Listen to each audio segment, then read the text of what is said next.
thank you for coming out and joining us tonight to hear what went on at our illustrious legislature up in Carson City over these last 120 days. I'm Jim DeGraffenreid. I'm the chairman of the Douglas County Republicans, and I'm the vice chair of the Nevada Republican Party.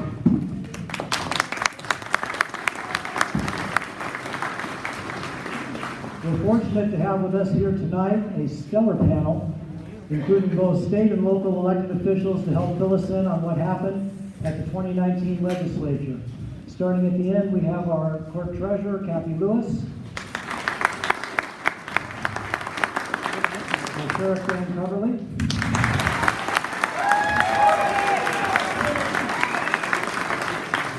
our Senator Settlemyer, as I mentioned, will be joining us shortly. Here's a white hat, and then Tim Wheeler, our assemblyman.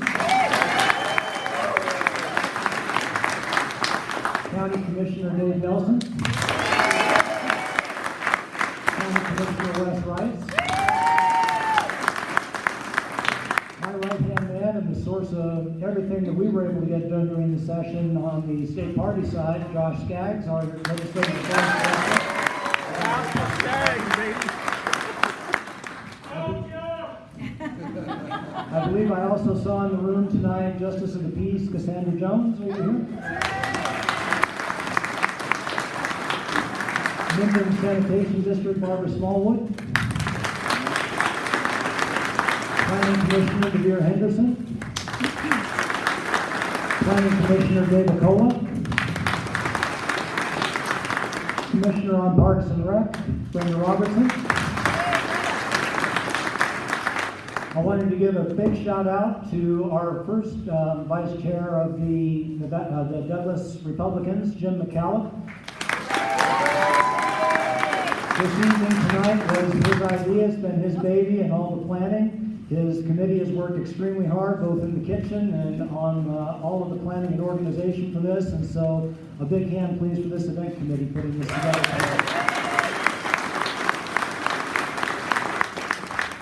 Our purpose here tonight is to discuss specifically state-level legislation, how that affects us as Nevadans, residents of Douglas County.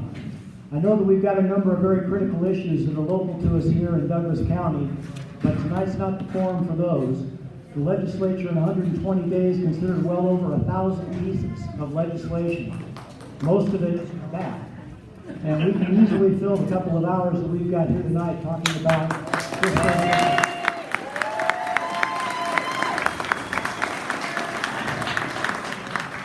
Welcome, Senator Settlemyer. We're glad to have you with us. So as I was saying, there have been other town hall meetings to discuss the local issues, and I know there's going to be more.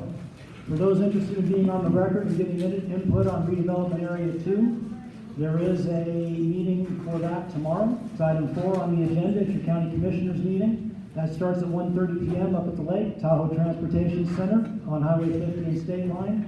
Anyone that's got a comment to make on that very important issue, and it is a critically important issue that we need to make ourselves heard on, please go to that meeting and under the agenda item or public comment, make your voice heard. Here's how we plan to proceed with business tonight. It's going to be a very simple agenda. We'll start out by going along the table and have each person give just a few opening remarks on things that they feel are important in their area. And then we'll move into a roundtable discussion, and we'll ask the panelists the questions that you guys have provided on the cards as you came in. And then we will get to as many of those as we can. I'm going to start with the ones that were asked most often. AB 95 is a very thick stack, so water issues are very important to this group tonight. And then we will try and get through as many of those as we can. We had promised the town of Minden that we would get the CVIC all cleaned up and back in shape by about 9 o'clock. So I've got Senator Settlemyer on the agenda to give us some closing remarks about 8:15. We're really lucky here in Douglas County to have had our two representatives, Assemblyman Wheeler and Senator Settlemyer, as the minority leaders in the session this time around. You don't know how important that was for rural issues to have the two of those guys working together and keeping some of the worst things from happening. They also worked They also work extremely hard to work with us at the state level and then with the county parties and to get people down there and to testify when things needed to happen. When they called, I know a number of people in this room hauled. I saw a whole lot of you down there testifying at hearings and attending rallies. Anybody remember the crowd we turned out at the beginning of the session when they passed that universal background checks? We had 600 plus people in the building that day. We burned up an entire day of their time. Senator Settlemyre will tell you that's one of the most valuable things we did, was waste their time so they couldn't do even worse things than what they did.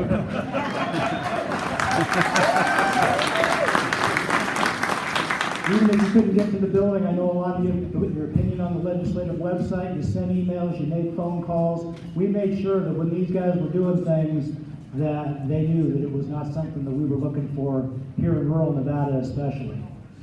As you'll hear tonight, some of the bad legislation that got passed can be reversed. Some of it needs to pass again in 2021 before it even goes into effect.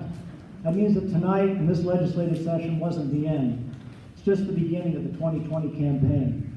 If you're not happy with what happened in this legislative session, we need your help to win some seats back and start turning the tide in the 2021 session. We've got a handout that has information for the Douglas County Republicans. Please check in with us at our office. It's right down on Highway 395, or come to one of our monthly meetings. We meet on the second Thursday at the Elks Lodge on Kimmerling in the Ranchos.